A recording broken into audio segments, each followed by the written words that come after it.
Gịnị? Ọfọ dịka esi wee kọwa ya n'ala Igbo. Ọfọ bụ osisi na-amị ya.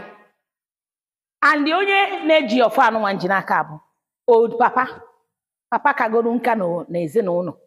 Then ọ bụkwa na-achọ old papa achọ onye ọzọ ga-eji ebu gịnị? First son diọkpara na gịnị n'ezinụlọ bụ onye ga-eji. And onye na-eji ọfọ nji n'aka kịta bụ onye aka ya dị ọcha.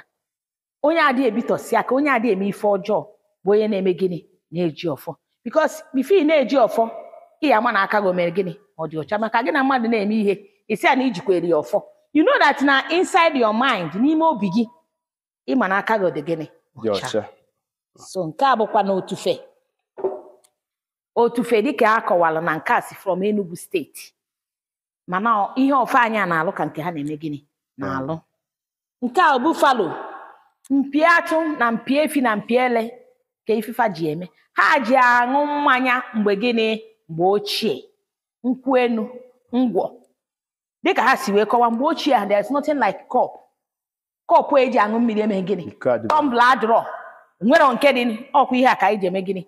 Papa anyị ha chọwa ebe ya eke nwaanyị di. Ewelu nke a mee gịnị? Ihe a kpọrọ ya mpi atụ na mpi efi na mpi ele. Ya etobido n'anya nna m gwa wee were ejebezi ebe ahụ. Elu agbanyere ya ọṅụcha ome gịnị? O tinyekwa n'akpa ya. Then